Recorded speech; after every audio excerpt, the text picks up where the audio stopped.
What I've done is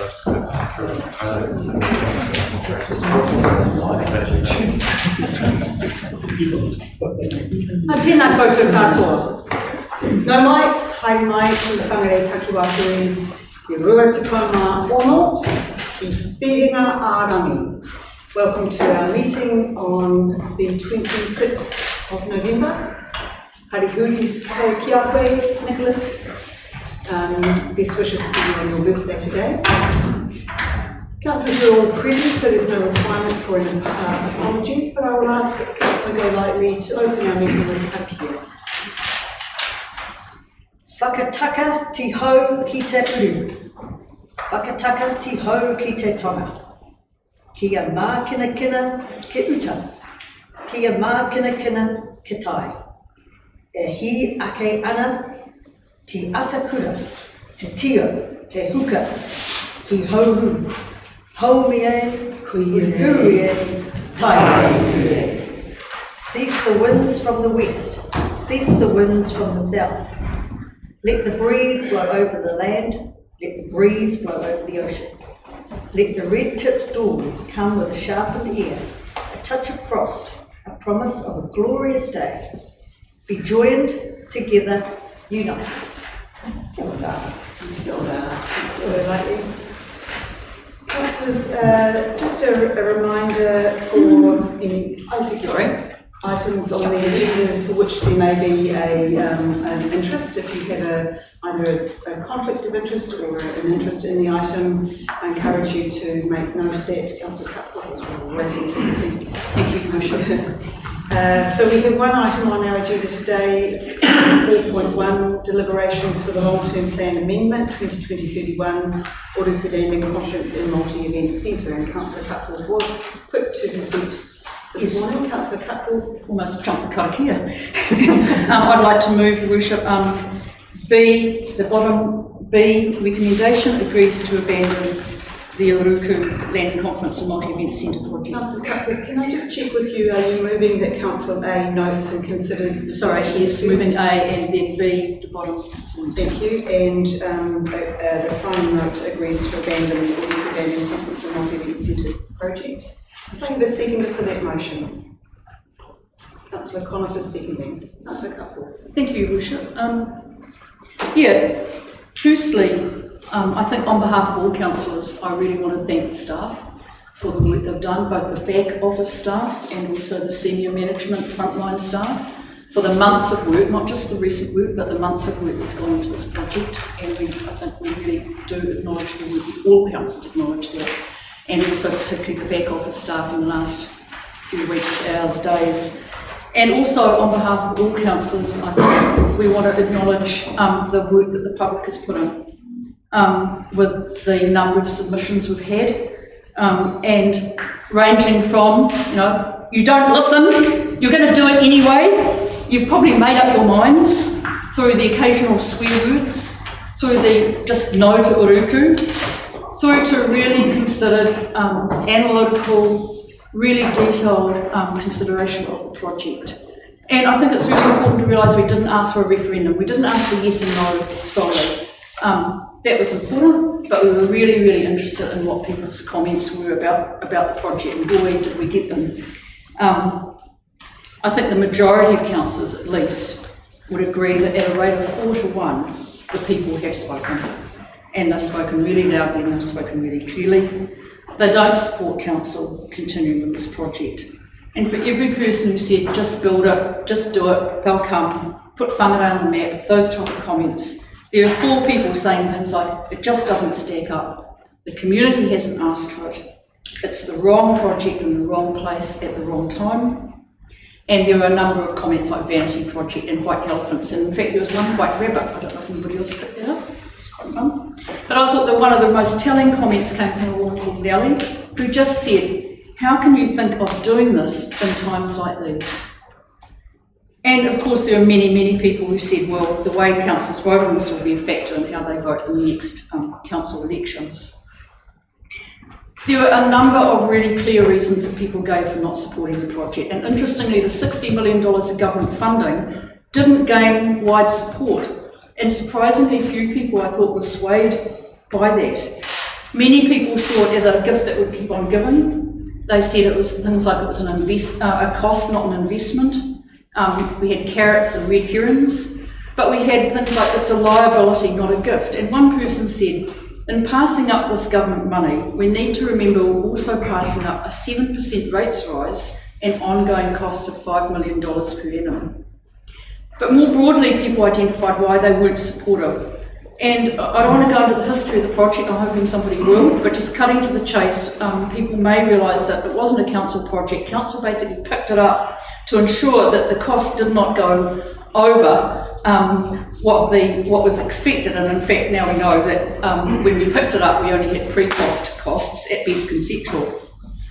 But people said things like they really identified that how they saw it was that public money was being used for private benefit, and that the whole project was being driven by the private sector, but ratepayers were the ones that were going to have to take all the risk. People said, the developers are saying, if you build a conference centre, we'll look to build a hotel. And people are saying, why should we spend public money to ensure a private development project next door?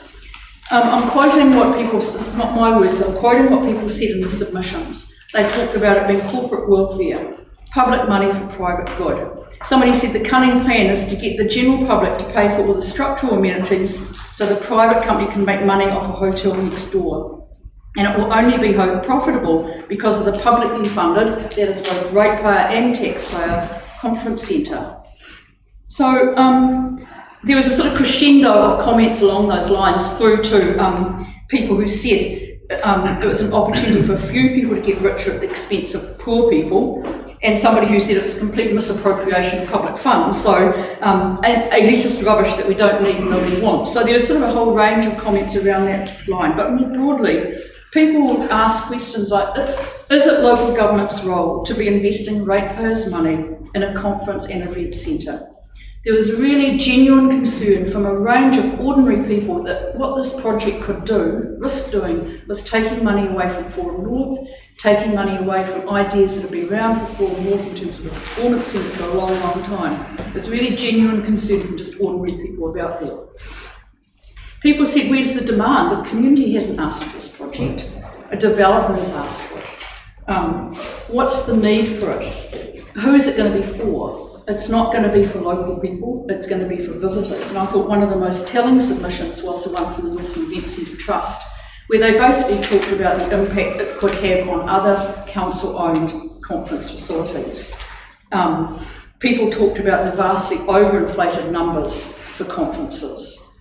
There are real concerns about the actual site, particularly issues around parking, people talking about people walking in their finery with their high heels, tramping through the rain to get to conferences and events there, and then having to tramp back because there was no parking. There was really mixed views about the bridge, with some people seeing it as absolutely critical because otherwise the whole facility would sort of sit in splendid isolation on the south side of the river, and other people seeing that it was a really big cost. But really interesting concerns about climate change and the risk of sea level rise and what that was going to do to the future of the facility. There were wider concerns about the role of COVID, sorry, not the role of COVID, but the impact of COVID on the future of face-to-face conferences and things like flights and the connectivity in general that Whangarei has with, in terms of flights. But what is the future of conferences? And there was a really strong concern about a rates increase, and it was not machinated, it was really genuine concern, particularly from older people and people on single income, saying, one person said, I can't sustain a 10.5% rates increase on a 3% wage increase. And there are a lot of comments about the fact that inflation is outrunning wages and certainly outrunning pensions and other benefits.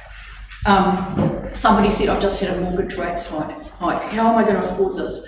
I know somebody who spoke to me from Otago who desperately holds on to owning their own house, who says, with the rates rise, I can't afford to do any maintenance on my house.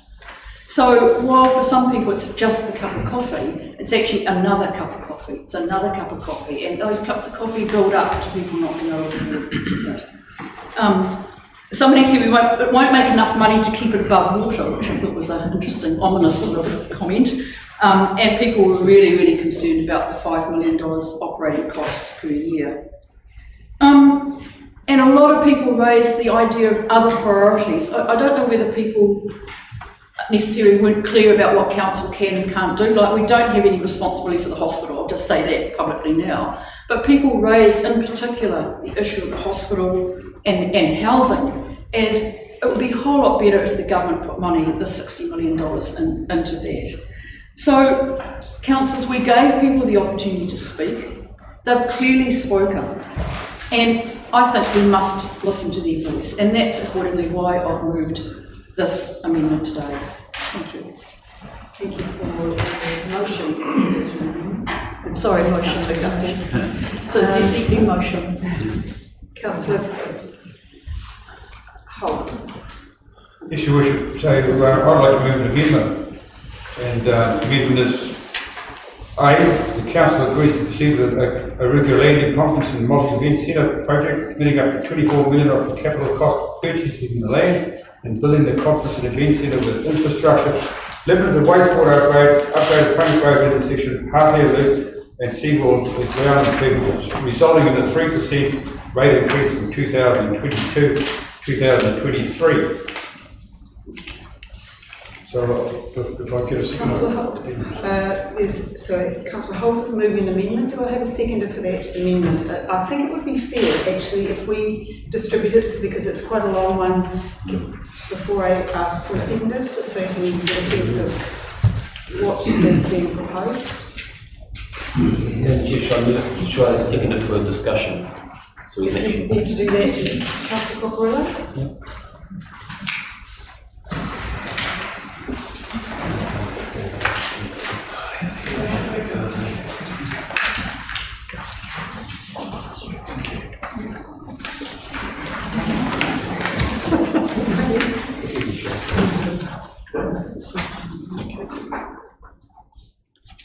So councillors, you've all now had a chance to have a look at the amendment that has been moved and seconded.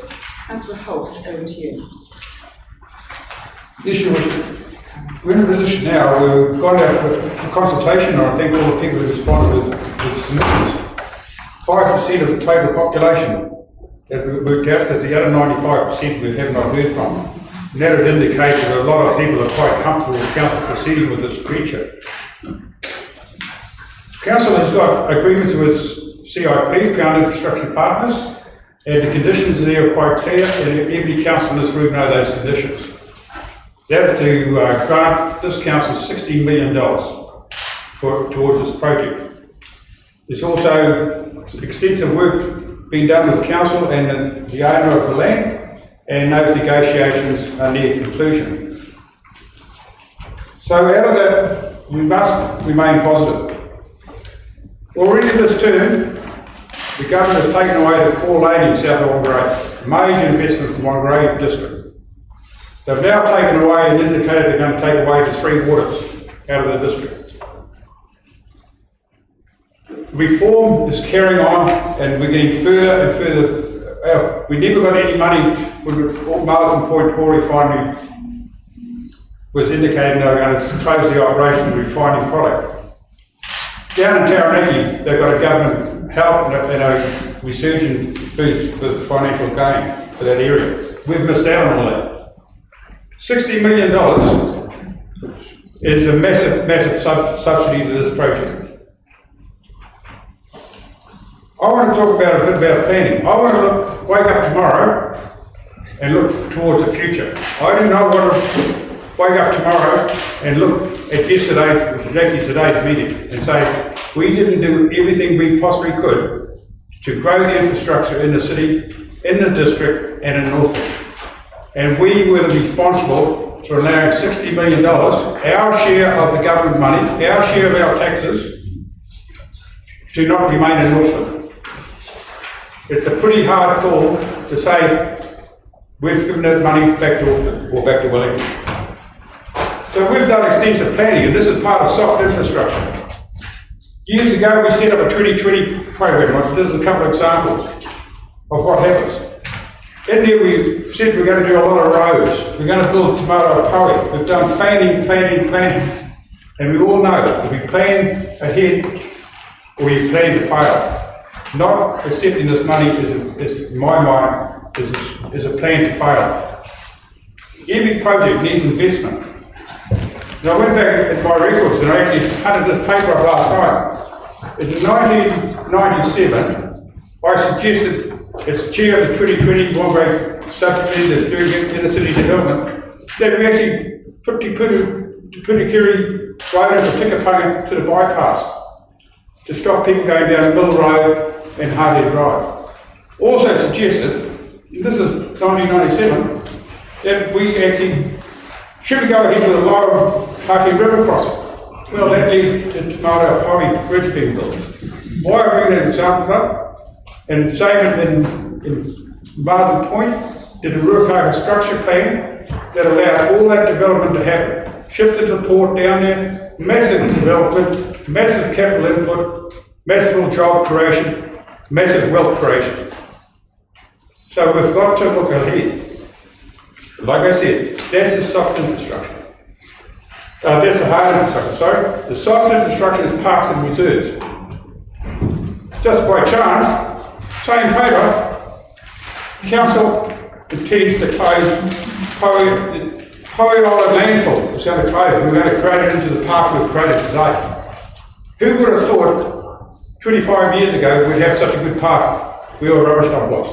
But that is planning to go ahead. That's 20% of our rates and loan money we put together the soft infrastructure to complement the infrastructure that we need to survive the hard infrastructure, roadways, water, etc. So the balance is strong. The biggest problem we've got with this whole project in front of us is the uncertainty. Talking to CIP the other day, it is up to us to contribute to the building of the event centre. And we know the other conditions of things, but their commitment is 60 million is towards the building only. Everything else is added by council. And there's ways we can do that. It's quite alarming that we now suggesting we're abandoning the project in full. Because had we not planned to do major works, we would not have a district that is growing to be one of the fastest in the country. We've got our rates probably in the lowest 10% of residential rates in the country. And statistically, a bit of research, you divide our retail income into our rates, we're the fourth lowest out of 61 councils in the country. Statistics New Zealand, I looked it up 2 nights ago, I've got it on my phone if anyone who wants to check it. We're the fourth lowest towards affordability. Lowest quartile for rates in the country, and also we've got half the debt capacity left of this council. We're only halfway to our ceiling for debt. We can do this. Time, Councillor Holmes. We can do this, so I ask people to be positive, and just remember, wake up tomorrow and think of your decision you made today. Thank you. Councillors, I'm sure that you're aware that this is a new proposal that we haven't yet had, we didn't consider it as part of our issues and options report. So I'm sure, like you're sitting here thinking, we don't know what this actually means. So I'm going to just check with our advisors as to whether or not this is a feasible option for us to even consider, or is it possible, Rob, for you to, because I've just got a number of questions about it that I haven't had the time to think. I might, Mr. Mathias and my colleagues in the other at the back of the room might do it, but I just grabbed an email that we received from Crown Infrastructure Partners. I'll just read about the terms of the funding. I'll just read it to you. In order for the project to proceed, CIP requires an unconditional co-funding commitment to the project from WTC and NRC by, which it was 30th of September. That time, that date obviously is increased. They gave an extension to that. there would need to be a meaningful construction part start. And then the other thing which I think makes this amendment unfeasible is government would provide a grant of up to $60 million to assist with funding construction terms already outlined to you, i.e. based on a total construction value of no less than 90 million, so it meets that. But WDC responsible for any cost overruns for engaging competent design consultants, contract and project managers. So we are aware that the cost is somewhere if this resolution was passed, we would be something like just off the top of my head $40 million short, and we would be responsible for that. So in essence, we would either not meet the CIP agreement, or we'd have to pay the $40 million that's over and above anyway. So I don't think it's feasible. I'll just defer to my colleagues to find a way through. Yeah, I do believe that there'll be a number of potential problems with that. CIP have always stated that they will not fund and don't get involved with any land purchase. So essentially that removes 10 million from that. So there could be an issue that takes us below the 90 that is required. The general specification of the CEC itself, if we're not building anything to the general specification that's required, which is 1,000 people being able to be there standing, 750 seated, 650 banquet bed, that may have implications for CIP funding. It may also have implications for the fit-out costs and funding from the regional council. Essentially, out of that 24 million, if you remove the land purchase, 10 million, that leaves 14 million contribution, and that falls far short of what's needed for the project. I don't see how that can work at this point. Thank you, Simon. So just to be clear, in this amendment, we've got up to 24 for the capital cost of purchasing the land and the building. So the land is 10, that leaves 14 for the build, and we've got 66, 60 plus 6, so that's a total of 80, so that doesn't meet our criteria of a build of a minimum of 90, and that includes, yeah. That's how I believe CIP may view this, because they don't get involved with land purchase. So I think they're looking for a 90 million build. We would have to check with CIP. Alan? I think we're just working back for the food table on page 5. Might be easy to look at the numbers as I read them out.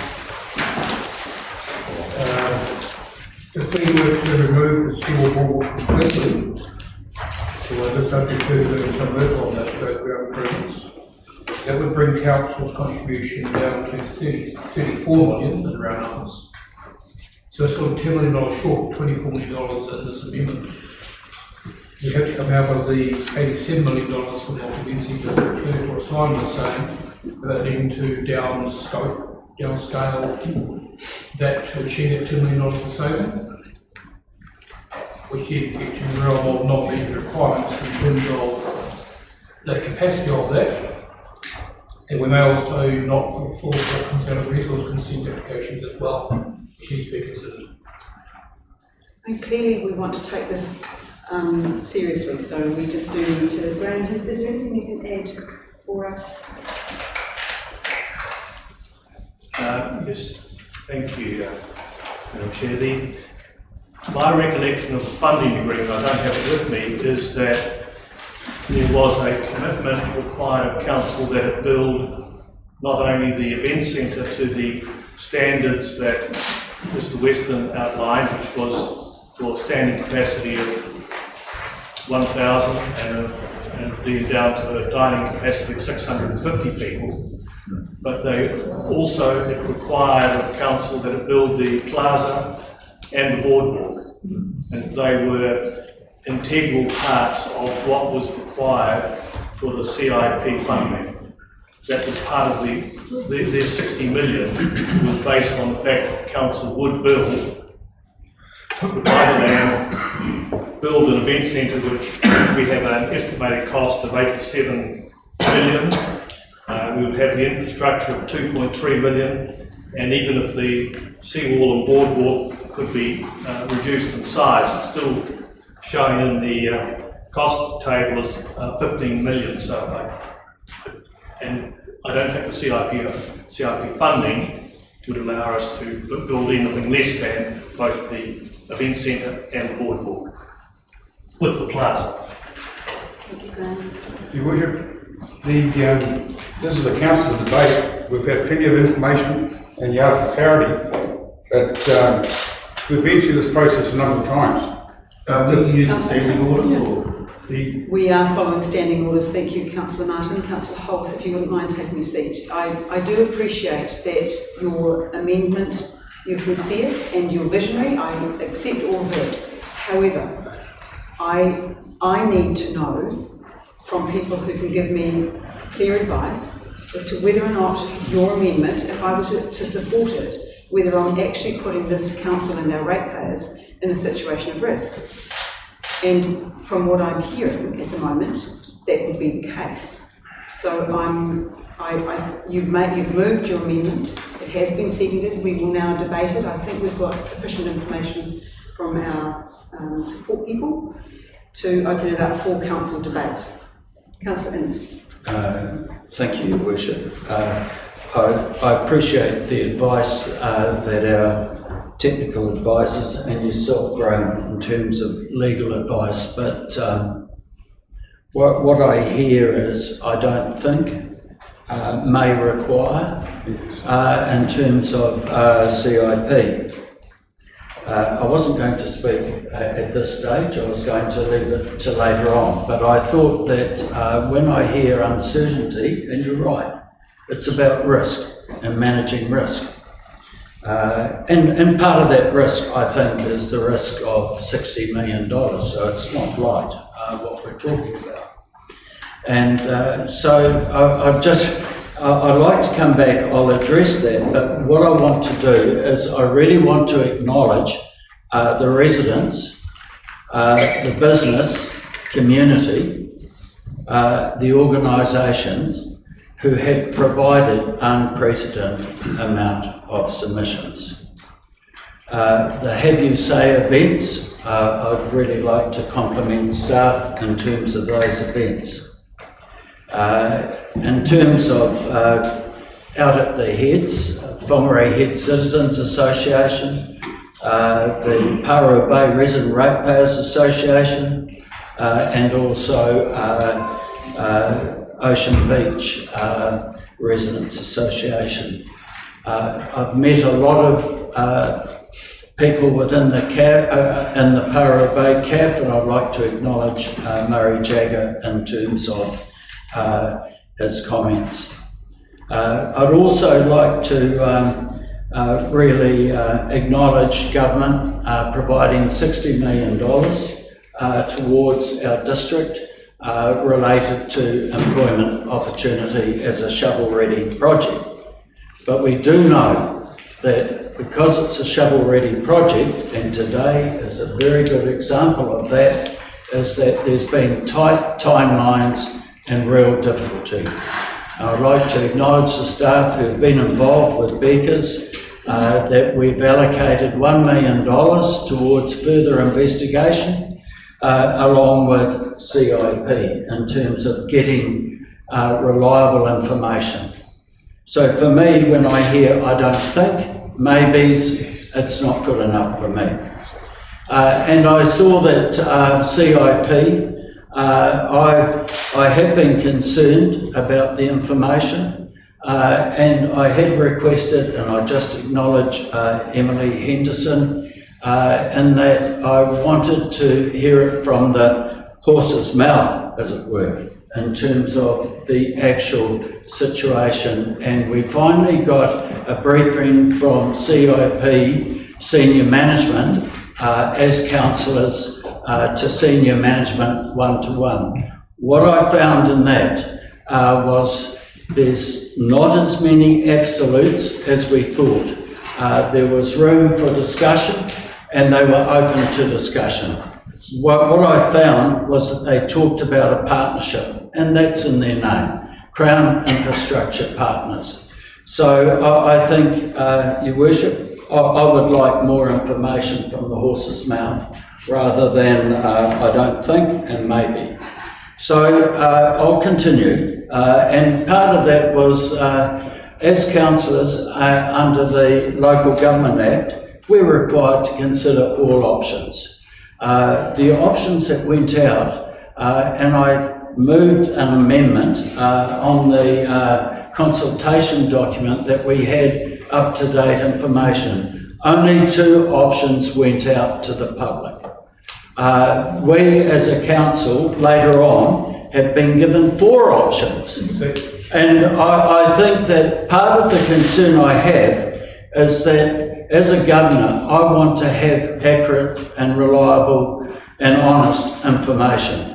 So for me to make these decisions, I really appreciate what residents have provided us. And even this morning, I had texts coming through from a residents association or citizens association, could I say. So I really want to see that we can look at these options in detail. And I wonder again, because of tight lines, I just wonder to what extent we are rushing this again, Your Worship, with your words, with risk. And so I think that just looking through this, and I pick up on Councillor Cutfall's comments, affordability is a key aspect. And $60 million, and then we've got a clear indication from residents that $57 million, a 6% rate increase is unacceptable, given our current situation. We know in terms of... Yes, your time is up. Then you stopped immediately. I'm sorry, but understanding was you have spoken for the amount of time for speaking to the amendment. I just finished, Your Worship. I just, with Becca's report and technology, the $2 million that's been allocated to that, part of it was to look at down-scoping the project. And I feel that that is an option that we need to consider. We need further information on that. And on the basis of that, I want to keep this alive, Your Worship. Thank you. I have some questions, please.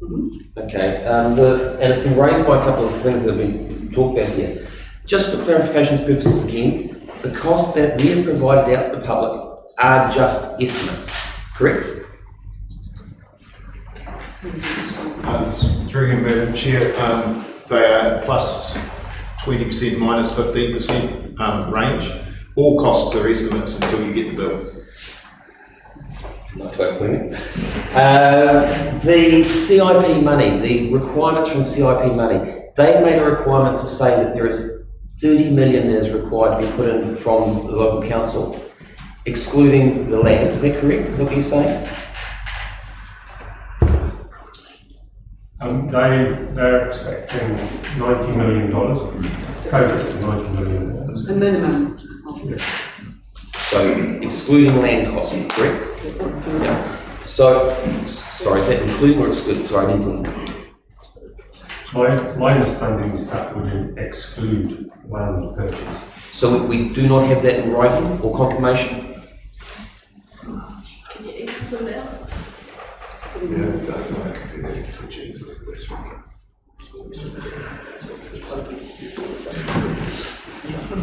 Does anybody have the Crown Infrastructure Funding Agreement to hand?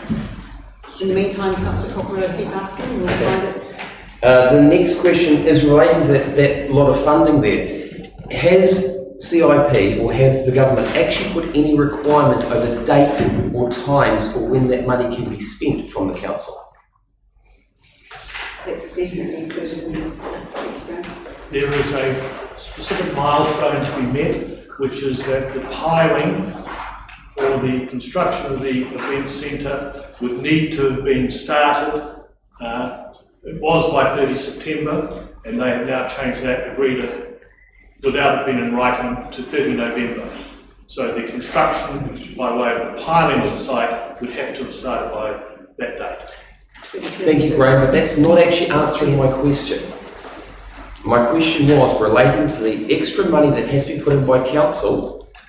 Was there a time requirement for the whole of that money to be used?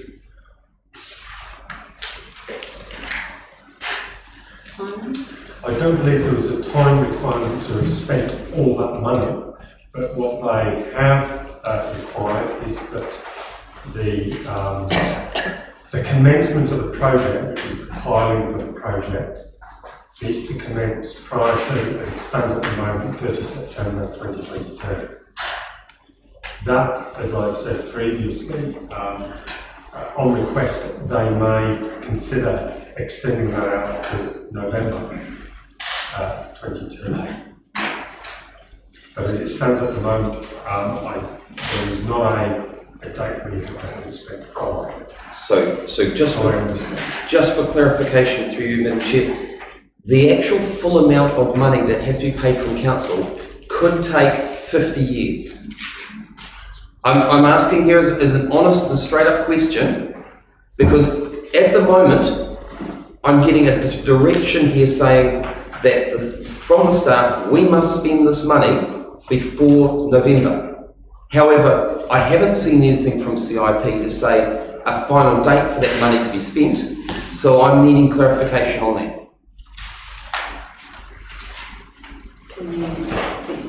There is nothing specific within the CIPL funding agreement which would specify that that has to be built in a particular time frame. But what you do have is commitments. If you proceed, if you don't build and start construction, then the flow-on infrastructural development on the site, which is a key component to it, wouldn't happen. And they would not be, and no one would be bound then to have the hotel. The two, as you simply can't, and you can't also have your funding based on projects which, if you're going to let contracts, you're going to have to build, and you want those that contract to be performed, or else you'll be in breach. So the risk to the council is in what contract do you let for the construction, and what are the terms of it? So there will be milestone dates built into the CIPL funding agreement that have to be met. Good legalese argument there, Graham. I appreciate that. I think from what I'm asking and from what I'm hearing, is still not quite the same thing. I just need to clarify here. So according to the consultation document that went out, there's probably two things that have to happen, and one would be the surge and the traffic lights. They have to happen before the construction of the building, correct? Yep.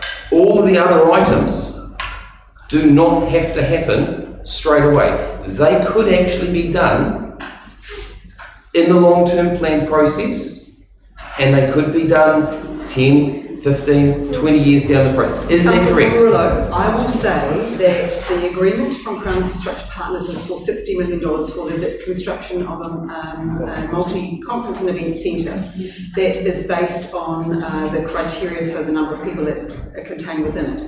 If we could build a building, a project of $80 million as council holds and meet that criteria, we would have jumped at that. It is not possible. The requirements from CIP are that the piling is commenced by September and they are prepared to go to November. The piling for that building will have to be based on a building that can fit all of those people. And the cost of that is $87.45 million, plus or minus, because that's what we've got. So it is unrealistic for us to be talking about downsizing or drip feeding. If we're going to commit to this project, we have to commit to it for success. I do not want another project like, let's put a plastic roof on and have to replace it with $6 million a few years later for the ratepayers. With all due respect, Your Worship, that's not exactly what I'm saying here. What I hear you saying, you're saying let's agree to a smaller budget that we can agree to 3% rates rise, which is what Councillor Hulse has said, and then we'll find the rest of it. Ostensibly, that is what you're proposing, what Councillor Hulse is proposing. Your Worship, I'm actually just asking questions for clarification. Councillor Hulse may be asking that question, may be stating that. I'm actually asking to find more information out here, and I'm trying to understand a bit more of the information, which I still, at this point, haven't received answers from when I have been asking. We have received answers, Councillor Cockerello, they just don't seem to match up with what we want to hear. That's not at all, Your Worship. Any further questions? Yes, I do, Your Worship. In relation to the soil testing that's supposed to have happened for the design, has any thorough design work actually happened on this for the soil testing and the construction of this building? You know the answer to that, Councillor. Your Worship, I think the public need to hear the answer. You know the answer to that. You can use that in your debate. Your Worship, understanding orders, I'm asking a question. For the public's sake, do you think we should hear the answer? Certainly. Simon. We are still to do further geotechnical investigations on that site to complete the design, the foundations for the building, for the plaza, and for the building. So wait for the time being. Councillor Crowley. It was a question, please. In regards to, Councillor just brought it up a moment ago with the options we have presented to us in the agenda. Obviously, throughout the consultation, we had 2 options for the public plus feedback. With the options that are presented to us, and obviously we have now got a 5th one popped up, and we could have any other really, we can put a recommendation forward from feedback from the submissions. Is that right?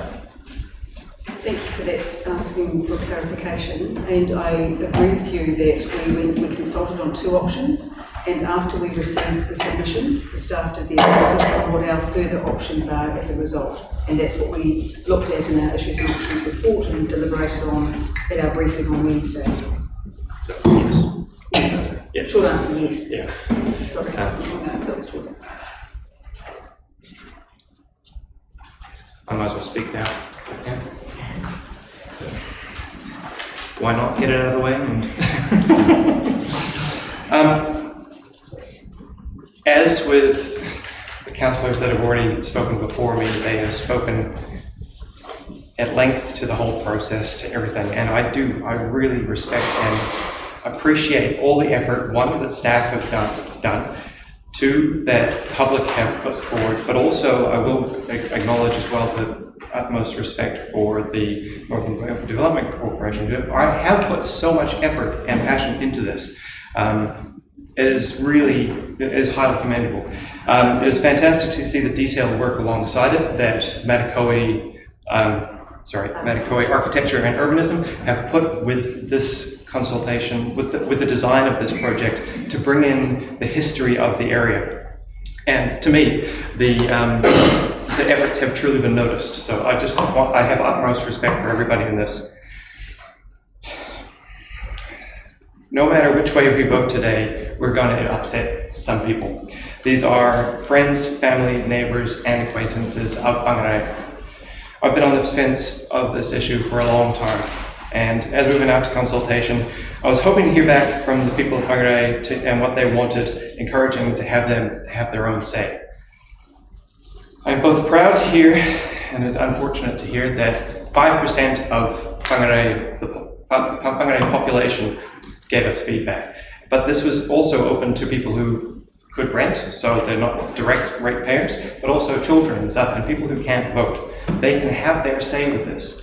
We have almost 100,000 people in Whangarei, and encouraging people to actually have their say on these type of issues can really help. Some people miss the advertising, some people are apathetic about it, but some people just vote us in and say, just get the job done. And I respect that opinion too. They've had their say in that manner. There were so many disillusioned people out there saying they're not going to listen to us. They don't care. And so they didn't put their voice in to have their say. So with all due respect to Councillor Hulse saying 95% of people were comfortable with this, I disagree. There were a huge portion of people out there that don't believe in this system and don't trust that we are going to listen to their voice. I am very encouraged to hear that 78% of people disagreed. I'm very encouraged to hear that 18% of people supported it and 4 people abstained or were neutral on the situation. It is fantastic to have so many people actually having their say on this issue, and I really would encourage people to have your say and put your voice in this situation, because otherwise we don't hear you.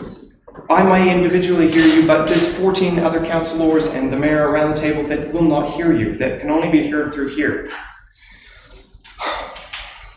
I did hear also that there were people who never made a submission before that actually put a submission in, and I think that's absolutely fantastic. I'm proud of that as well. It's fantastic. Had the figures been closer together, it would have been a harder decision for me to make. And I appreciate as well that the feedback along with those submissions, which Councillor Cutforth has gone and rattled off, which I appreciate, will be the decider as well, not just on the numbers, because it was not a referendum as it was. I fully agree that our rates are comparatively low against household income rates and probably need to be higher for the expectations of the people out there. But at the same time, if our expectations weren't out there, we wouldn't have to have the rates so high as well. And as the CE has said in the past, that the rates are actually comparable to power bill as well, which is quite interesting to find out that it's one thing, whereas we get everything else that's around us, parks and all these type of spaces, which is fantastic. I also see, whilst it's not within our jurisdiction and responsibility, that so many people were supportive of the hospital. So many people actually thinking about healthcare, and especially at this time too, mental health, which may not be directly impacted by this, but they need support as well. That they're thinking about other alternatives rather than just saying, I want something else. Whilst at the same time, there were people within that situation on a different side of the fence saying, we want something else. For people who are on a pension, another rates rise this quickly to the last one is a huge jump. And whilst we do have structures in place to be able to assist, I don't think that right now would be the best time for it.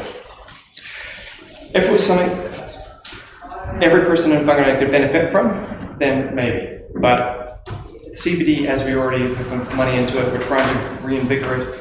We need to be able to support that space already at the moment. Pulling people away right now, I don't think is the right time either. And as much as people are saying, oh, we don't need a conference center, people have changed their minds. People want to travel. People want to get out there and go to these places, go to expos and events and stuff. So there is a need for this type of structure. And people will get out there and come back and things will calm down eventually. If there was something to be supporting reducing of waste, which is obviously to what I usually talk about, I would be much more supportive of it, in like a recycling center per se, or a composting facility, something that would actually help the wider people of Whangarei. Environmentals, I would be environmental. Sometimes it's the smallest impact that can make the biggest change, and I cannot support the project going forward, unfortunately, but I have the utmost respect for everyone involved. Councillor Bean. Just a couple of questions, and so it's really concerning to hear that the costs are not clear to us here, and I just want to, so we talked about the build and the project, and those are two completely different things. And I just want some clarification. The $90 million, does that include the purchase of the land? I believe I know the answer to that. I just want, but I've heard two different answers already from a city staff. No, I believe that the 90 million is for the project excluding land purchase. That's my understanding. Sandra, Through the chair, we had an email from the Chief Executive of Crown Infrastructure Partners on the 30th of March this year that stated government will provide a grant of $60 million to assist with the funding of construction on the terms already outlined to you, i.e. based on the total construction value less than 90 million and WDC responsible for any cost overruns and to engage in competent design consultants and project management. Okay, and that's in March, and since then, would you accept that there's been quite a bit of movement from CIP on a variety of topics, including dates and scope of the project? Is that acceptable?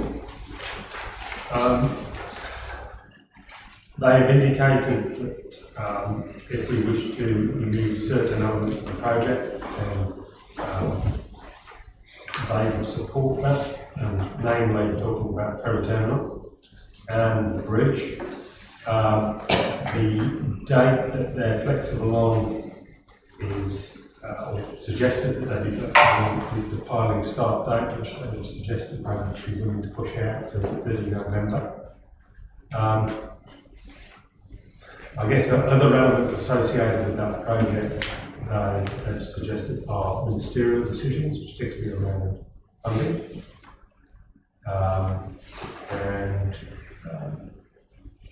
They've been clear in regards to the project and the project loan, and the fact that they do not get involved with purchasing loans. They've always excluded loan from any of the discussions here. Absolutely. And just to further from that, so if Councillor Holz's motion was successful and we went back to CIP and they found the terms of that unacceptable, then that would be an end to the project. Yeah.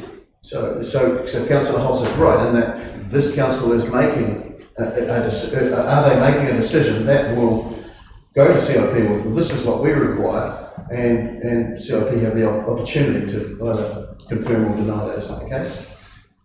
Council can ask any question it wishes on CIP. However, I'm just advising that from the numbers it would seem, certainly from the discussions today, the CIP would fail. It may fail. Is it? Okay. Thank you for that. Councillor Beanie, I've got Councillor Reid and Councillor Martin. Thank you, Your Worship. Through the Chair. This morning it's interesting debate, and we've had history lessons, trumpet blowing, smoke and mirrors, but no one said anything about the shovel-ready project. Where is the government's due diligence on this? They're offering up 60 million, and we've had no due diligence report from them. I find that quite surprising and shocking. And Councillor Holz's amendment I find a little worrying, to say the least. I can see us being trapped, if we're not very, very astute and very careful here, into a bill that is then going to come back and bite us and want more money to finish off this project and that project and build that boardwalk and do this plaza. That is clearly what will happen. We have the outline from CIP as to what is to be done, and I take little heart in consultation with CIP staff. It is the Minister of Crown Infrastructure who signs this off, not his staff or her staff, sorry. $60 million, it's a big piece of bait. It's huge. My concern is how many hooks are hidden in there to find us later on and haunt us forever. So there's just too many concerns for me, and obviously our ratepayers are very uncomfortable with this, and I'm going to go with the ratepayers. I've been receiving texts right up until this meeting started this morning saying please vote no to Oruku. So that will be the way I'll go, and I'm sorry, Councillor, I cannot support your amendment. Your Worship. Councillor Martin. Yes, my question is, if we were to go ahead with Councillor Holz's option, with the significant changes to what we've gone out and consulted on, will there need to be another change made to the LTP and we need to go out and consult again because of the significance of the changes? Thank you for your question, Councillor Martin. Alan, can you? Through the Chair, I can't give a definitive answer off the top of my head to that. This is something we would like to research prior to the meeting. it's possible there may be issues with that. From an audit perspective, or? The reason for my question was we went out to consult on 57 million from us. Then it went up to 70 million, and now Councillor Holtz is suggesting 24. I would say that is a very significant change to the LTP, that we would not need to reconsult and see how the people feel. Did you? I just defer to comment, coming back in cost is generally more than going up in cost, so if anything, it probably would be okay, but I would like to get advice a little bit before we go. Thank you. Definitely on that. Councillor Benny.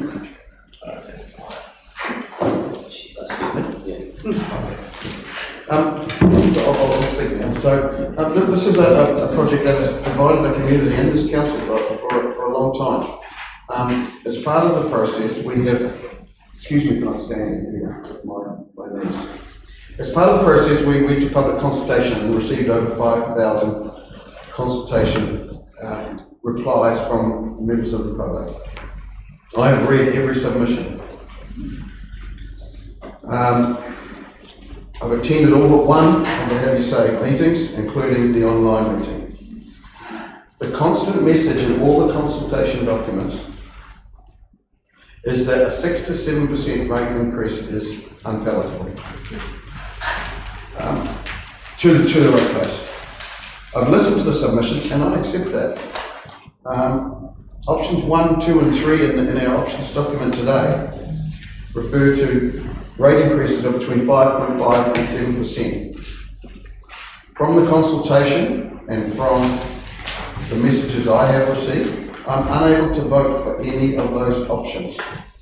They have swayed my thinking on the consultation that we went out, that we put $57 million towards this project, which was later increased to $70 million. So in light of that overwhelming public message, I cannot vote for any of those options. Now, Councillor Holt has produced an option which reduces that cost, which is really interesting. So reducing the cost to ratepayers of 3%, it is a significant reduction in the rate increases. I believe the original project was WDC contributed 23 million to this project to a total cost of $89 million, which included the purchase of the land. The project has grown and morphed since then. I accept that. However, we all sat in this meeting with CIP last week, and they showed a real willingness to work with us to get this project off the ground. And I distinctly heard them say, as long as the project goes to $90 million, we are happy.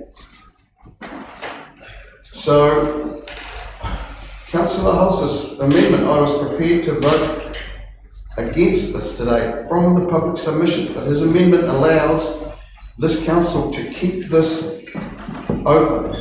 We could go back to CIP with the amendment, and if that is unacceptable to them, then that probably is the end of the matter. But I suggest to you, there is, what Councillor Innes said recently before, the mays and the might be are not acceptable. We need to explore this further to see if we can take this project further. $24 million into a project of this magnitude is unbelievable value for our ratepayers, I believe.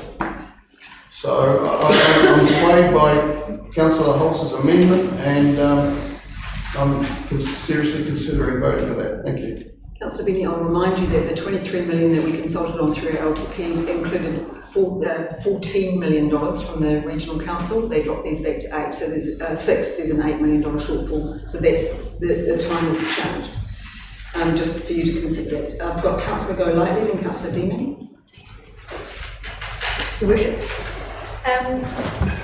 I am not the most articulate councillor around the table here, but what I know that I can do, and I can do well, is read and I can listen. And I have read and I have listened to our friends, our families, our ratepayers, our councillors, our business owners and our public. I have read Facebook posts, I have read comments, and I have read comments on the comments and comments on the comments. I have read feedback from Have a Say events, and I have read almost every single submission.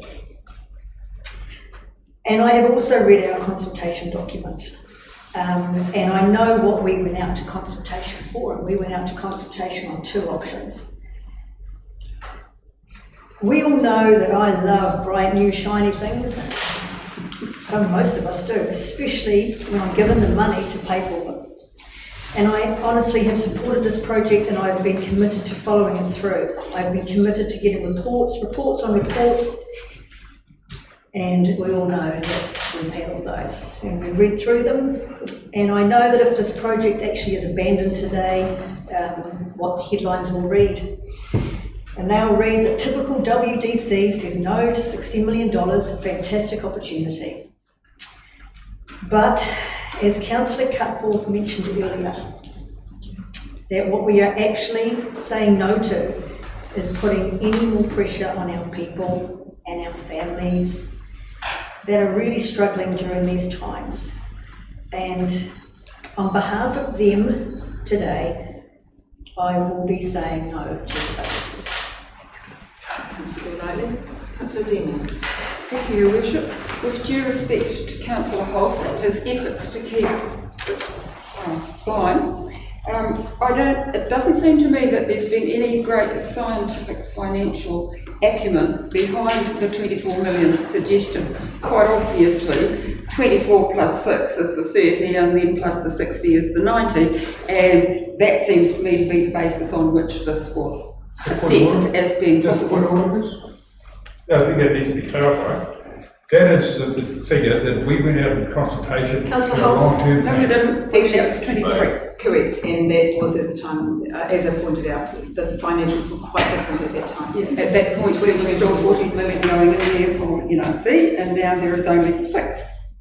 So it seems to me, I would be really surprised if NDC were actually prepared to go ahead with this, quite regardless of what CIP might think about it, because you've actually wound up with 14 million, you'll have 74 million to build this whole complex, counting the 60 million from CIP, the 14 that will be left once we've bought the land with the 10 million, and then we still need 1 million if the hotel goes ahead, so that's 11, so it still doesn't actually equate. So to me, there's absolutely no substance behind that, and I will definitely be voting against the amendment. But while I'm on my feet, I might as well speak to the motion as well. And it seems to me the time frame available to meet the stipulated deadlines has made virtually impossible gathering all the detail that we need, let alone the community need, to make a well-informed decision. The lack of sound information came through loud and clear in most of the 5,000 submissions received. People were really uncomfortable with being asked to make a decision, and the time frame is what caused that. Our staff have done a fantastic job in trying to get a clear understanding of the project, its benefits and risks, and the compounding nature of the required rate rise. It was quite apparent that that compounding factor in the rate rise and other major factors, just the community didn't grasp that at all. There were so many comments about, well, I don't mind paying for it if it's only 1 year.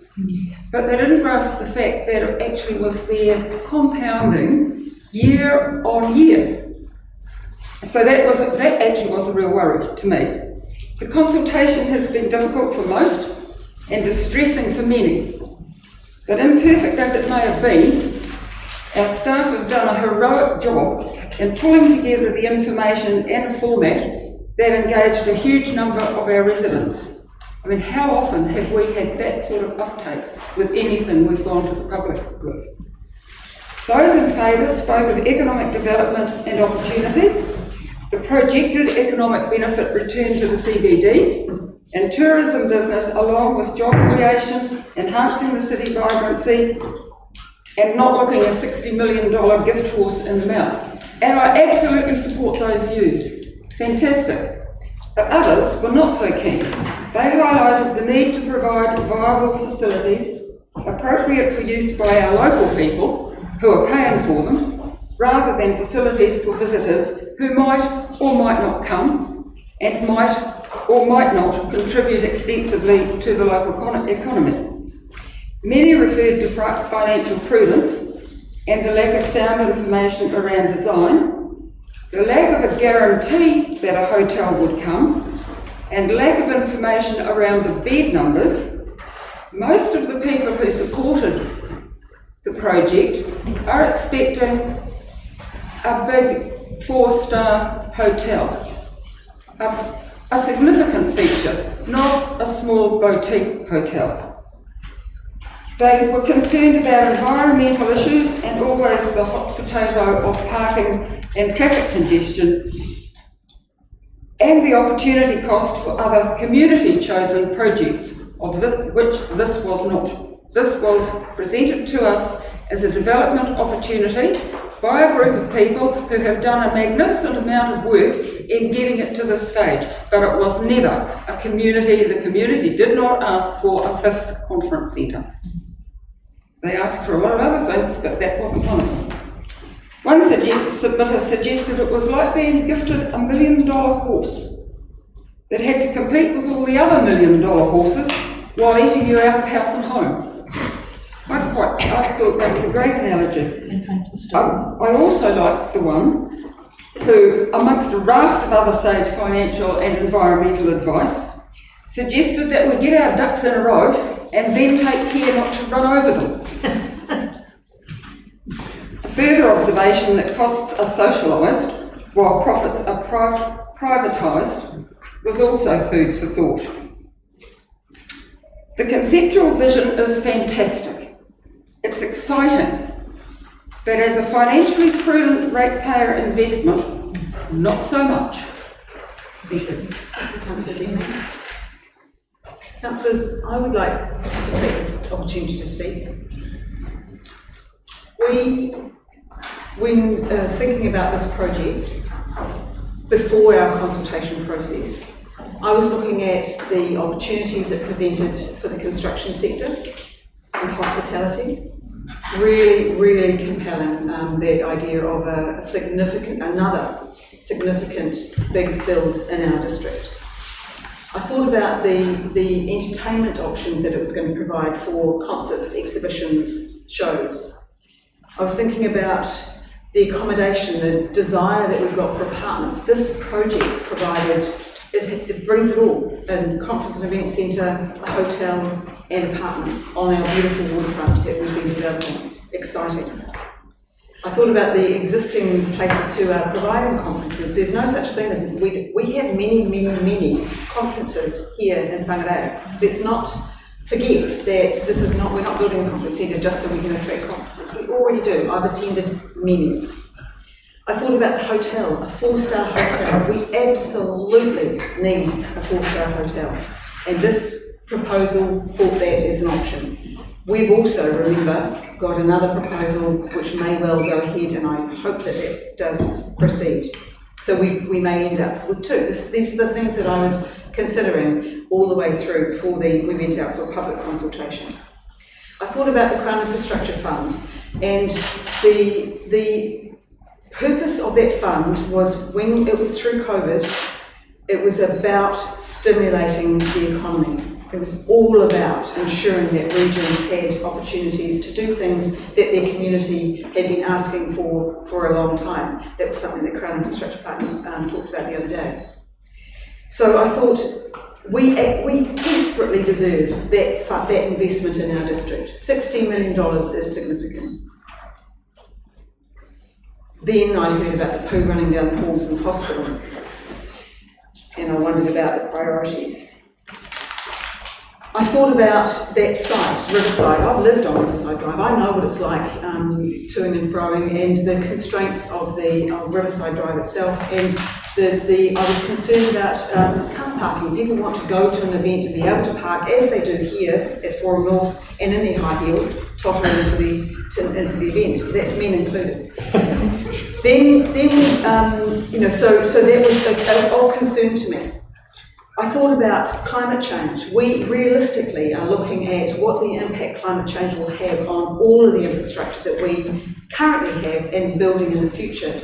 But I was also heartened. We have got plenty of plans in our district plan to ensure that minimum floor levels are well and truly out of the hazard zone. We know that we have got great engineering. That site is in a tsunami evacuation site. But trust me, those hills aren't very far behind for people to get elevation, and so yes, there are some concerns. I was concerned about the rates increase.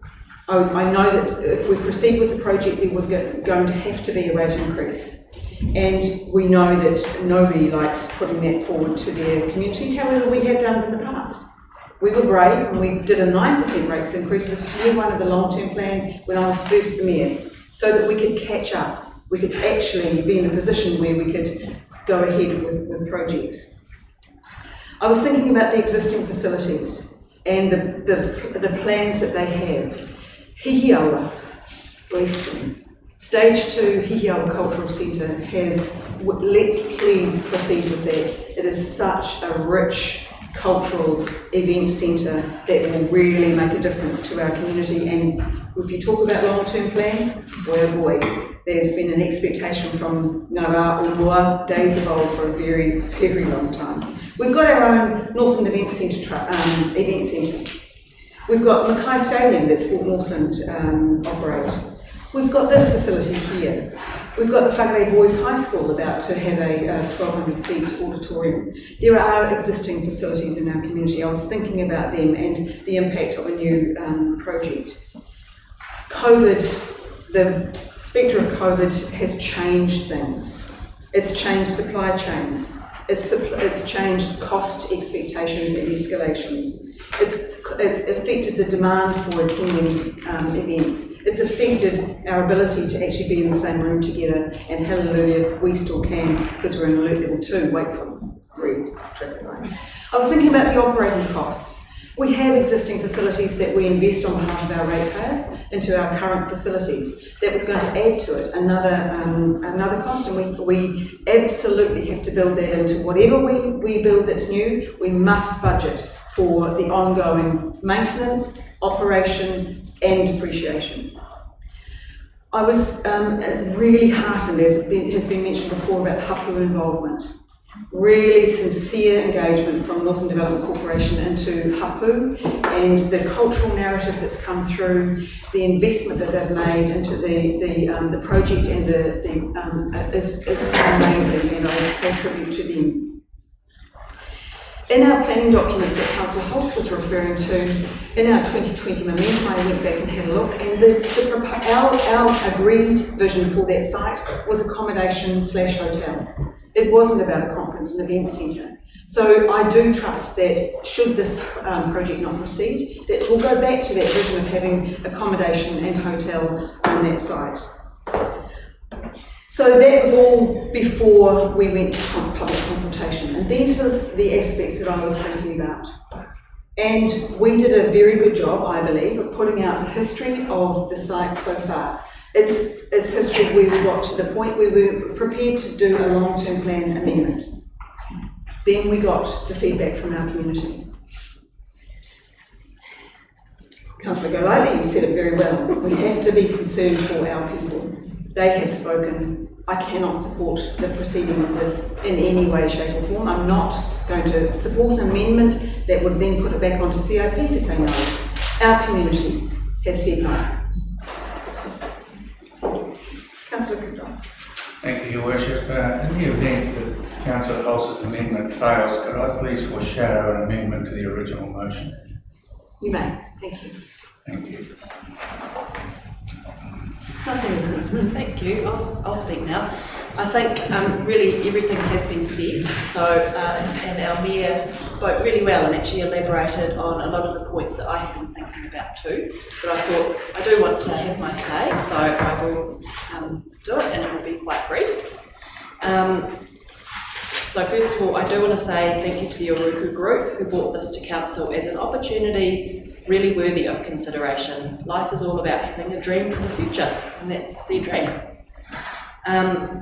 Thank you to our hardworking staff who have provided exceptional information and for being so impartial throughout the whole process, really professional. And thank you to all the public who took the time to make very considered and thoughtful submissions. Looking at the whole package, I think it would be amazing. The whole package in itself, you know, it's attractive. Particularly, I think the bridge would be a critical part of Oruku. So I think it was worth going out for consultation and putting that option out there to the community. $60 million is a massive amount of money. And for me, I did want to know what the community had to say. And if they had come back and shown support and said, actually, this is an amazing opportunity at this time, let's go for it, my decision might have been different today. But my decision today is based not on one main factor, but actually on a real combination of factors. So as the Mayor has covered, there's the cost. So there's the cost, not just in the construction, but also the ongoing operational costs. And the impact on our rates. And we did put our rates up 7% this year already. And we would be proposing to put them up a great deal more to build this. And that would be built into the rates and the ongoing rises. And I did think, I actually saw in the submissions so many comments about the cup of coffee metaphor. And I think the thing that really upset people, because actually at the moment, so many people are having to save, they have to save $5 a week just to, you know, be able to put a new tyre on their car. So I think, yeah, we have to be very, very sensitive. As Councillor Golightly spoke so well about our community's struggles at the moment. So it's about the cost, it's also about the timing, it's about the risk as far as inflation, supply chain issues. The feasibility report said, as Councillor Denning said, it's not feasible. Don't go ahead. The location, and just the nature of development, because when we think about the public good, we think, you know, what will it do for our community? Will it help close the gap between the haves and the have-nots? You know, what kind of place will it be? We want places where people can gather. We love to gather together. That's why somewhere like Seminoff Stadium, which when we wrote the terms of reference, you know, we wanted it to be accessible to all. We want everyone to be able to come there and use it. And I'm not saying Oruku wouldn't be that, but it was just a question in my mind.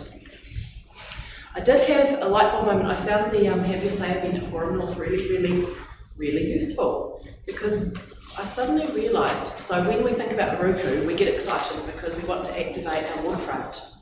You know, we think, oh my gosh, it would be so fantastic there because we want the activation, we want people there, but actually, I suddenly realised, of the 20 years I've lived here, what was the most fun, engaging, exciting event that I've been on the waterfront, and it was during the Fringe Festival.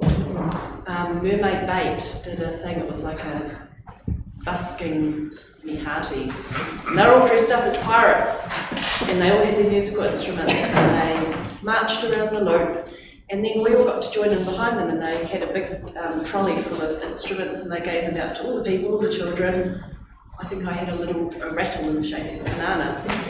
And I was thinking, that was just so engaging, it was so much fun, it enlivened our waterfront, it brought all this activity down there. And I think the Fringe Festival cost, I actually don't know exactly how much it cost to organise, but that parade itself was free for the public to join.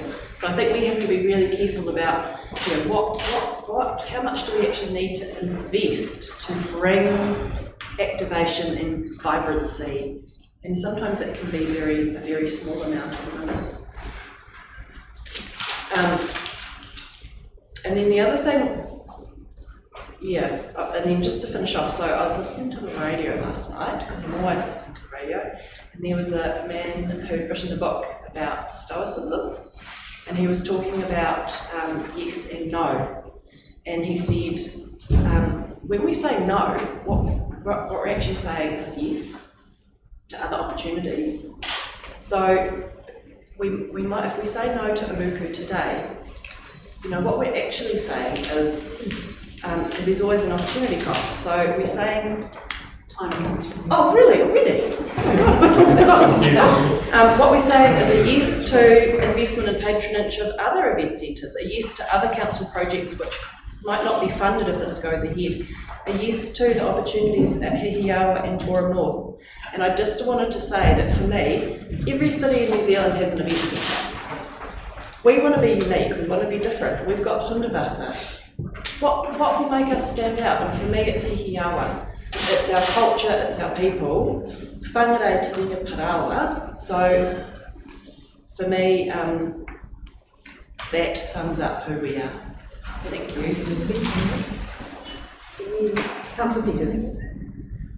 I have been very supportive of this project because of the vibrancy and excitement that it brings to our town, and especially to the Loop, because I think the Loop is our crown the jewel for Whangarei, and a lot of people use it. And our investment was going to go into the boardwalk, and that was going to influence a lot of people. That was going to affect a lot of people. That was going to be good for a lot of people. And so I continue to support it because I felt like we'd be able to work the money out, and investment in that boardwalk was well worth it. However, I'm not going to talk a lot. When I read all the submissions and the weight of the submissions and the people whose lives they were really afraid almost about this increase, I was influenced to feel that this is not the time for this project. Thank you. Councillor Cooper. Am I allowed to speak to this if I... Yes. Thank you very much. I'll stand up. Members of the press don't want to look at my back side. Look, I guess for me it's been a really interesting journey, Oruku Landing, and I think part of it is getting it in context. And what has happened is, Councillor Dean is quite right. Private developers have looked at the plans that we have and the vision that we have for our city, and they have identified an area that they could help. They could partner with us and try and meet that vision. They went off and attracted funding from the Shovel Ready Fund, and credit to the government for providing that money to stimulate the economy at a time when, let's face it, it is difficult. Small businesses are really feeling the pinch, even large businesses. People are being laid off. I have a member of my family laid off due to COVID, and it's not pleasant. So you had a partnership there, a potential partnership with central government, local government, and private developers working to achieve a vision and to provide stimulus to the economy. And you have to sort of think to yourself that there has to be some good in that if we can balance it up with the needs of the people. So, providing putting that in, and does our economy need stimulus? Well, yes, we've got the pandemic. For 60 years, we've had the backstop of the oil refinery working away in our economy to the tune of about 11% farm rate. And then you've had the service, and then it's the service down for the rural districts. But this gives us a chance, this opportunity gave a chance to build some resilience into our town, to help attract people that would support the growing tourism industry, and provide a facility that would meet the growing demands that a growing population puts on the city. And the population is growing. It's growing by roughly 10,000 people every 5 years. So at some point, progress, you look ahead, and it's our job to look ahead and plan for the future. And make sure that the infrastructure and the community facilities are in place that you would expect to have in a city as it grows. And so that was all part of the discussion for me. I think, as people have mentioned, the submissions have been a really good insight into how the community feels. And as part of my investigations into what was happening and what people felt, I went and talked with the president of Great Power, Dan Kinney, because those people on fixed incomes quite rightly are worried about any increase that comes their way. All you're asking for them is to stretch their limited budget further, and that is a fact, as you are for people on single incomes. So it becomes a balancing act, doesn't it? Does the new project provide more economic stimulus to our community, jobs for those people, jobs for the grandchildren and children of pensioners who have benefited from the work done by previous generations? Or are we making life too difficult? And it's a real line call. This is a difficult decision, there is no doubt about it. So there are times when the decision, just has to be made, big calls have to be made. And I really, I commend the developers for coming up with this. They attracted money that we as a council could not through the shovel-ready projects. We made submissions, we put projects in, but we were unsuccessful, which is something that, I think we really need to look at ourselves about. The government have come forward, and now it's up to us. The staff have done a lot of work, and must acknowledge that. Although I think in time we may look back and feel we all could have done a little bit better in terms of getting accurate information out. I take Councillor Innes's point, it's been very rushed, and at times the information has not been as accurate as it could have been, and that's a shame. So it comes down to being a line call, and I think we're just going to have to make a bit of a call and see how we go. So it'll be interesting this way. Thank you. Councillor Martin. Yeah, it's interesting. In the last 10 days, this is some of the agendas that we've been through here with all the facts plus this one.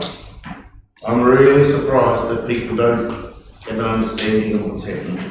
We've been on it for this. I had a trolley pile at home from chairing the group, and I didn't bother to bring that in, but that just gives an idea of how much work is going into it.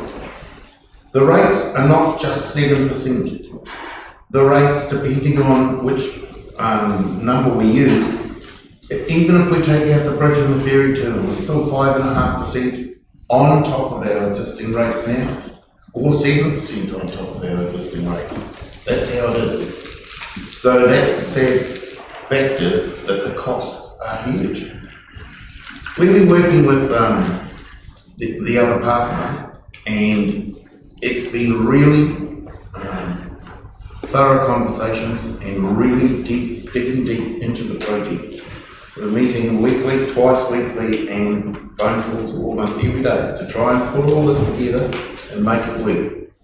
And I have to say that they were available whenever we needed them, and everybody worked really well. Particularly our staff working weekends and late at night to come up with questions that other people in here had asked. Same ones that are getting asked today, pretty much, but over and over and over. Our legal advisor has made himself available at all times. So we have tried everything we could, but as I said at the last public meeting when we went through this, the tyranny of time was against us. But we haven't been able to reach an agreement. We haven't got a commitment. When we spoke to the government bureaucrats, they said we could look at it, we could put it up, we could have a go at it. They did not say we can tick it off. They did say it will, anything that you want to make or any changes you want to make will have to go to the ministers for signing off. So it's still a maybe thing. So we just have to go. I have to go with what the people have said, and you know the feedback from all of the events. Just there's 10 from each on our sheet that we got, and the positive ones I absolutely agree with them all, and the ones that weren't in favour I agree with too. The only trouble is there's 4 to 1, and so the weight of numbers will dictate and influence how I vote. Thank you. Councillor Martin. Councillor Cockburn. Chair, I just have a couple more questions if it's possible. Councillors are growing in the present moment for my questions, but my questions are, when it came to the shovel-ready projects, how much funding did Whangarei actually receive in relation to the CIP? Excluding this project. Enough to do half around. From memory, I know it's the Underbusser Art Centre project that Oruku that's not seen already. I'll be quiet. I'll ask the expert. Through you, Madam Chair, and this is totally memory based, but we received some funding for the upgrade of Port Road, for the thing there. We received some funding for a REP project, and some money was funneled through us to the rugby union for their proposal, I think. And I think the total was in the order of 30 to 40 million. Simon, can you do better than that? These are estimates. Yes. There's more research going on there, Councillor Cockburn. Well, I have roughly the same figure, but I wanted to make sure of it, just to make sure there. Also, you had the information. As always, Madam Chair, we always ask so the public can get the information as well. And do we have an indication of what CIP will do if we do not retake this funding? Have we been given any indication what that money will go to? Yes, it'll be returned to the system. It won't be spent. Yeah, it'll go. So there is no local projects that funding will go to in Northland or Whangarei or anything like that. It'll go straight back to central government. As I think we've said on, in CIP, have said on numerous occasions, Councillor, that if it's take it or leave it for this. Not going back, it's never got here. Yeah. Fair comment, fair comment. Madam Chair, may I speak now, please? Of course. Councillors and Your Worship, many people question why I ask so many questions.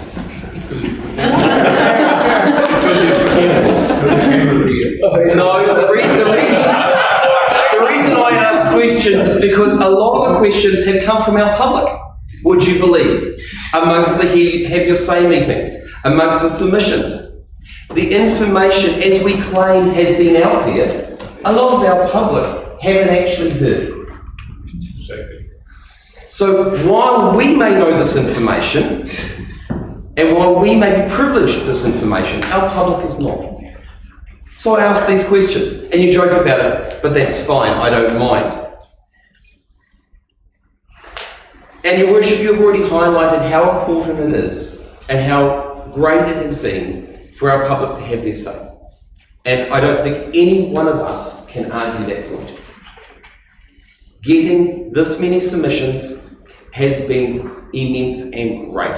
And I think from conversations previously with Your Worship, the only time we received anything of close to this was when we talked about the Hundavasa And before that, This doesn't come anywhere near the thing. and before that was in relation to fluoridation in water.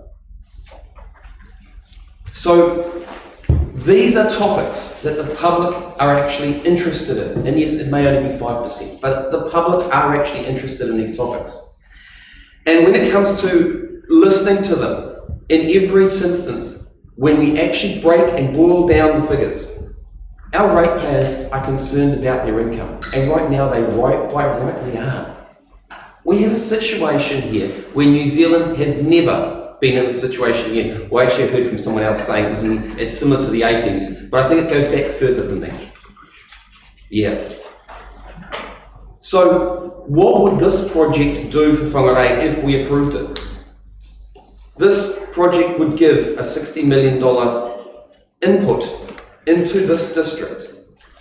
Cash influx, enabling businesses to get jobs, local businesses to get jobs, and allowing our district to actually survive for another couple of years until this situation has been passed. Yes, Councillor Holses has added a 3%. Personally, I would have wanted 1%. But I got told last night that we couldn't do that. We couldn't go out, we couldn't staggerate and yes, that's a new word, Your Worship. Just to make sure you got that one. the rating, so that we can actually deal with right now with our people, the situation that they are in. Because, Your Worship, and councillors, this is the situation. We have a public now which is hurting.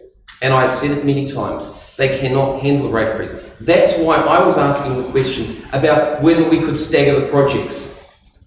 Whether we needed to commit ourselves to every single thing right now. Because our ratepayers can't afford it.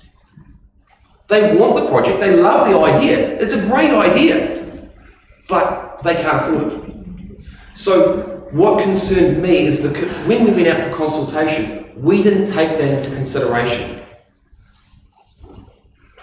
We should have had an option there which actually allowed our public to turn around and say, hey, we'd like to do this part, but can we do these later on? As Councillor Murphy has rightly said, she loves the bridge idea. But that bridge, as we know, councillors, hasn't even been discussed with the marina. So how do we include that as part of it? And when we talked to NDC, the bridge was just lines on a map. So the design that actually went to central government was pure concept. When I asked the question about economics and soil reports and this sort of thing, this may sound really technical to a lot of you, and I appreciate that. But from an engineering background, I like facts and figures before I actually make a decision. And that's the one thing I haven't received. Now, I know that's not the staff's fault. And, you know, Becca, the consultant, has tried to do it, but again, COVID has got in the way of that, and a lot of other things have got in the way. But to the same degree, we actually have Northland engineers here who are capable of doing the work, but not one of them was actually involved because the consultant wanted to use people that they preferred. So much so, which actually I raised at a meeting, and it did bug me, Councillor Martin, when I questioned Becca. They turned around and said, oh, we forgot to ask the local guys because we use this firm down there because that's who we deal with all the time. That concerned me because that was a local business which was missing out. I am conscious of our local people. I am conscious of our local businesses who actually have the skill. And I'll tell you that they're actually doing their job elsewhere in New Zealand because our council or our consultants won't use them. So for me, why Councillor Holst has proposed this amendment, and I love his sentiment on it, to try and get this project going and to actually get a commitment from our council. I'm concerned about those costs. And as I said to you last night, I wanted to have a staggered approach to actually allow our public to be able to go into an affordable situation. Because we all know when we build projects, even in our own house, in our own life, we stagger it as we can afford it.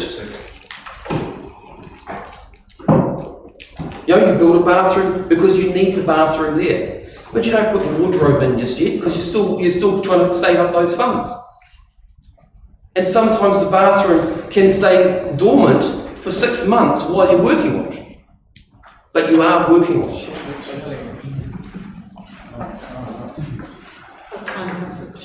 Thank you, Your Worship. My time is quite up. I do not mind.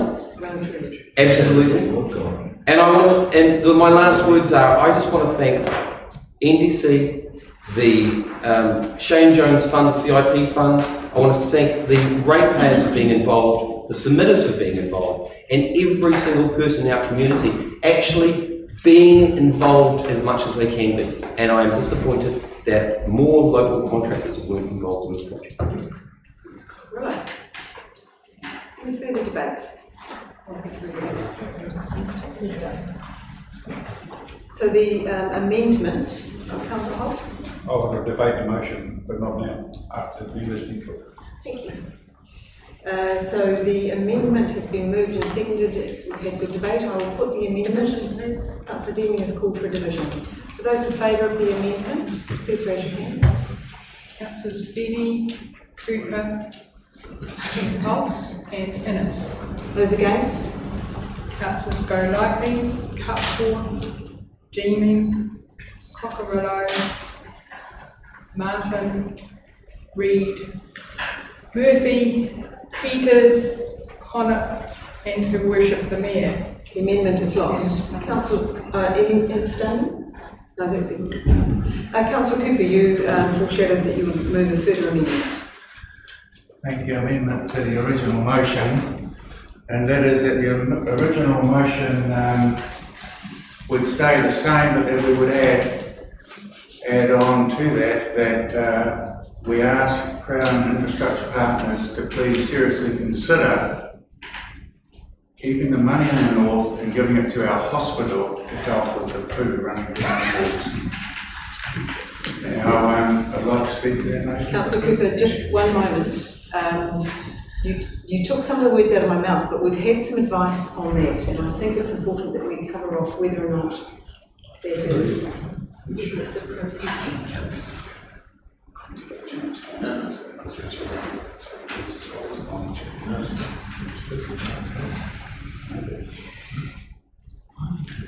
It's just a request, Your Worship.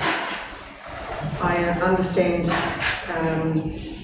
think we deserve to submit it to try and get it through.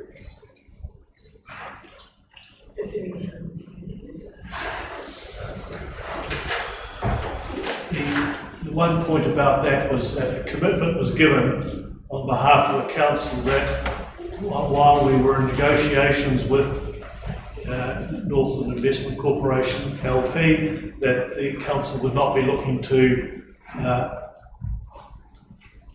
try and have that fund reallocated to another source. And at this stage, we are still in negotiations with that entity. So it would seem that to have a motion to that effect passed would be contrary to the express commitment given by your chief executive to that contract. Graham, can I, on your behalf, Councillor Cooper, can I just check that? So if the agrees to abandon the Oruku Landing Conference and Multi-Event Centre project is passed, and there's the and then we added this motion, does that negate that obligation?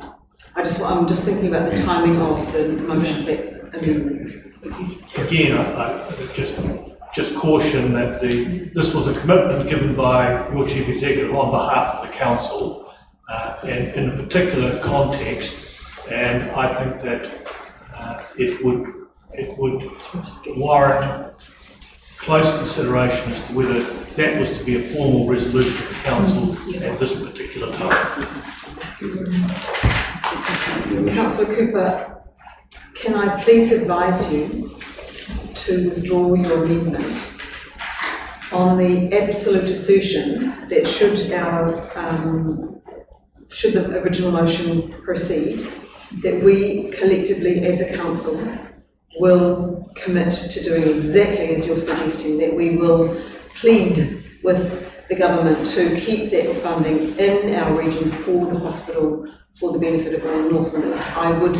I just fear that with the advice we've received, that we could be opening ourselves to a risk that we don't necessarily need today. But I absolutely support your intent.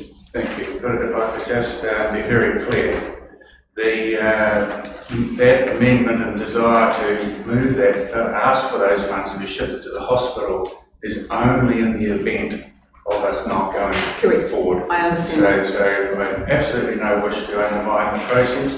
In fact, you just saw me vote for the project. But if it doesn't go ahead... Councillor Cooper, I'm sorry, I can no longer allow you to continue because we do not have... Is my time up?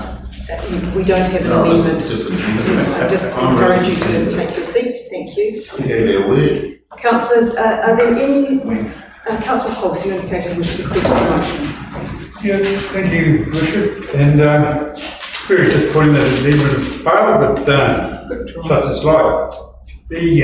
When I've been around, I've been around this chamber multiple times, and we hear a lot of emphasis being put on submissions and feedback from the public.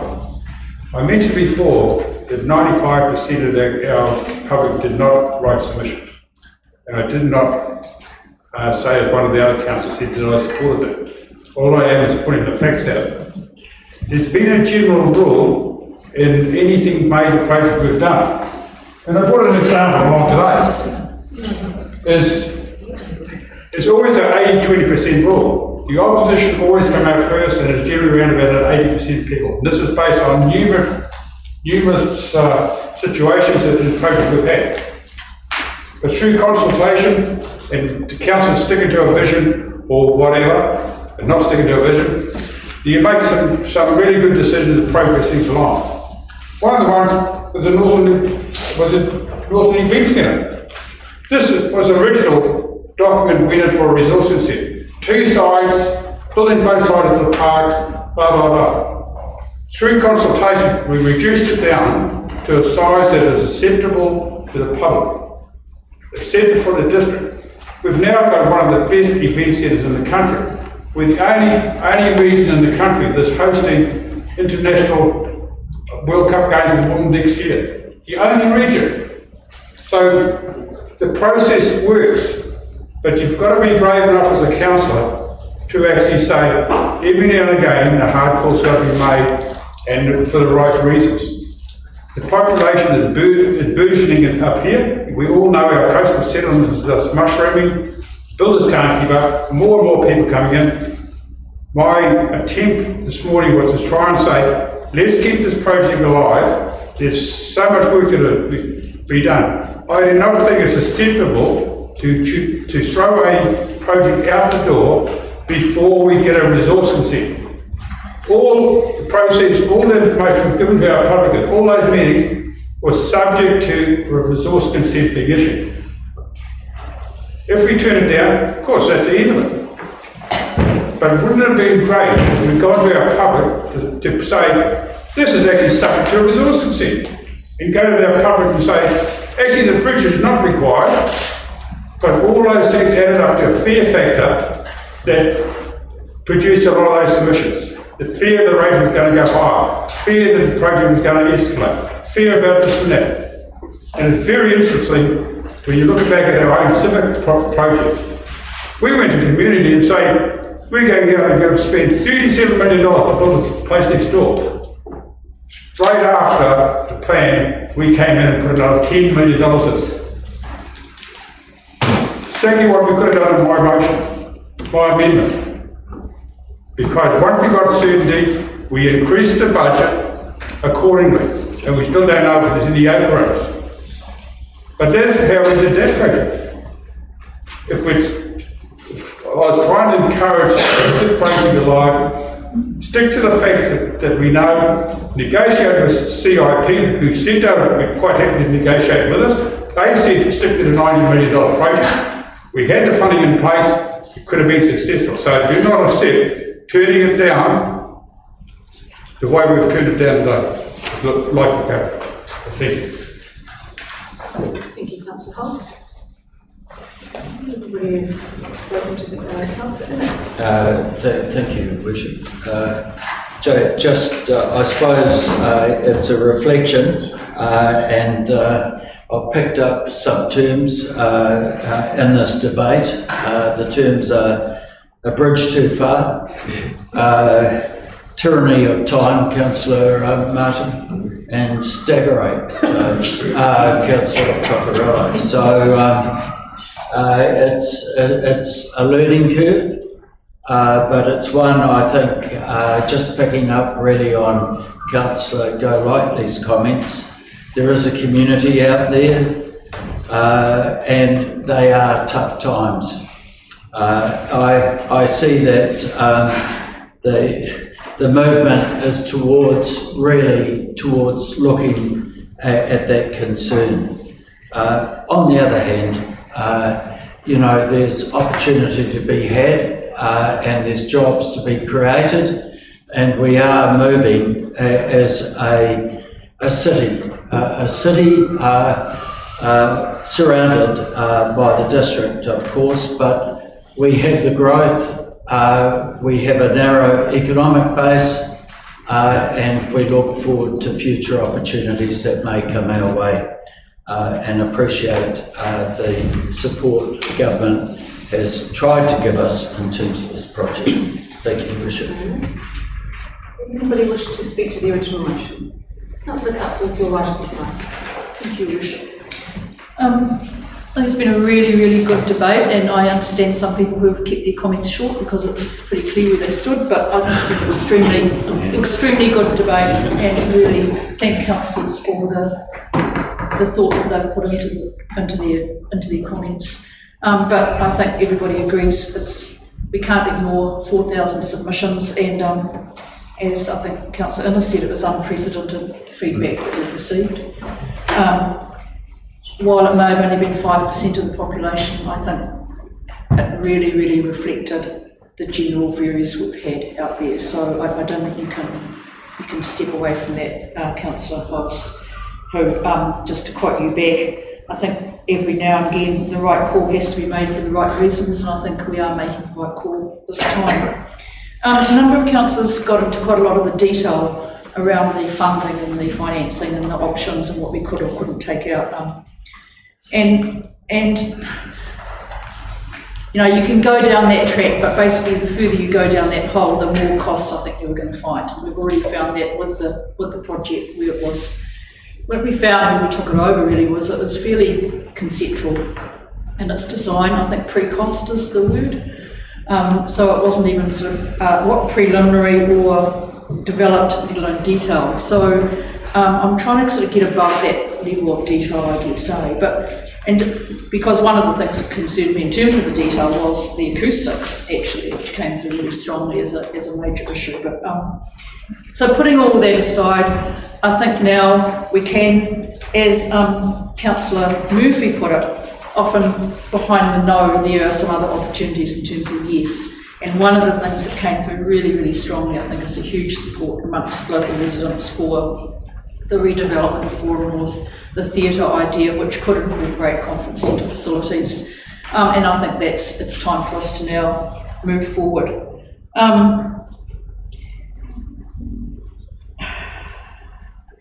Councillor Cooper said some weeks ago, and I wrote it down, especially in my diary, because I thought this could be useful in the future. You can't do what you can't afford to do. So I think what our community is saying is let's not waste any more money on something that people don't actually need. Let's learn from the lessons we've had from the past. Let's put it aside and move on. And I think now it's time for us to take a vote that demonstrates we really listen to the voice of our community. Thank you. I will put the motion. Whose voice was loud? I think it was Councillor Martin's voice.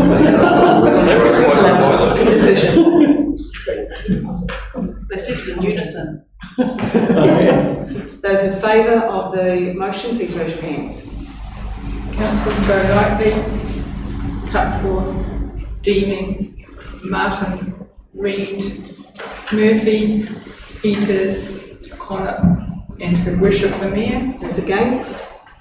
Councillors Cockerillo, Benny, Cooper, Hulse, and Innes. It is carried. Can I, before I close the meeting, there will be people in our community who will be really disappointed with this result. And I feel for them. They've put tremendous amount of time, energy, and probably finances into a significant project. I do, I sincerely feel for them. I feel for the submitters who wanted it to proceed and will be disappointed with the outcome. However, it is a council decision, and that's how we proceed. There is democracy in action, and this was a significant decision today. I'm not looking forward to any Crown Infrastructure Partners. However, that is what we will do from here. And Councillor Cooper, I absolutely commit to ensuring that we plead for that investment to come, to stay in Whangarei for the benefit of our people. Thank you everybody for your behaviours in the chamber today. The only comment is, I remind you all that we have professional staff. They cannot defend themselves when we make accusations. There were some behaviours that I'm not proud of today, and that is just my final word. Thank you. I'll close the meeting. Do you want to leave that in confidential? We're not in confidential.